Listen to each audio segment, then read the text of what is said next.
ఇప్పుడు ఎవరైనా ఆస్తి అమ్మాలి అంటే మీరు కాగితాలు ఎవడో అమ్ముతాడు, ఎవడో కొంటాడు.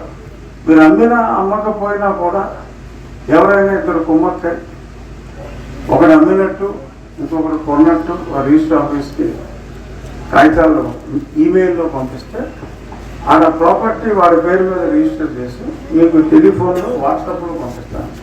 అంటే ఇన్నాళ్ళు మనం చేసినట్టు పిచ్చుకోండి, రిజిస్టర్ ఆఫీస్కి వెళ్తాం, అక్కడ ఒక స్టాంప్ పేపరు ఏముండవు, వాట్సాప్లో మీకు కాగితం పంపుతా అంటారు. మీరు ఎవరో మీరు ఒకసారి తిరుపతి వెళ్ళి వస్తారు, ఇంకొకరు వచ్చి మీ ఇంట్లో ఉంటారు, తలుపులు తీసేసి ఖాళీ చేసి మీ ఇంట్లో ఉంటారు.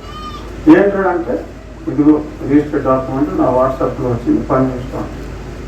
మళ్ళీ మీరు హైకోర్టుకి వెళ్ళి నానా తంటాలు పడితే మళ్ళీ మీ కొడుకో మీ మనవడికో మీ ఆస్తి వస్తుంది. ఇటువంటి పనికి మారిన చట్టాన్ని ఈ రోజు నుంచి అమల్లోకి తీసుకొచ్చాడు పులివెందుల. చూసాం మనం, మీకు మంచి జరిగిందంటేనే నాకు ఓటు వేయండి అంటున్నాడు. ఎంతమందికి మంచి జరిగింది?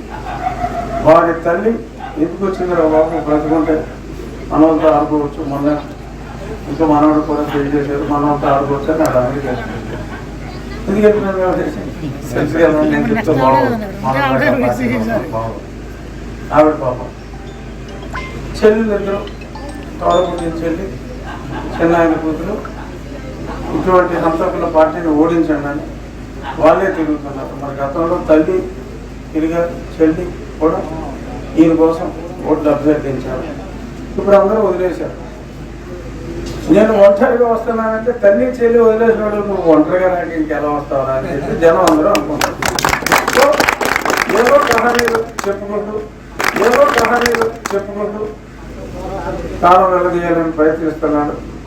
అతన్ని ఇప్పుడు భారతీయ జనతా పార్టీ కూడా ఇన్నాళ్ళు మరి కాస్త కొత్త ప్రాంతం పెట్టిందేమో. ఇప్పుడు ఆయన అరెస్ట్ సత్యం అని చెప్పి కూడా స్పష్టంగా రాజ్నాథ్ సింగ్ గారు ఇంకా చాలా మంది మంత్రులు కూడా మాట్లాడారు. నేను అందరినీ వాడను అని చెప్పి ఆ దరిద్ర వాడుకొని చెప్తున్నారు. అంటే నేటివిటీ కోసం చెప్తున్నా. ఈ లోకల్ మాట ఇంగ్లీష్ మాటలు చెప్తే ఏమో ఢిల్లీలోనే ఉంటాడేమో అనుకుంటారు. కాబట్టి మనం రోజు ఇళ్లలో మీరు మాట్లాడాలి.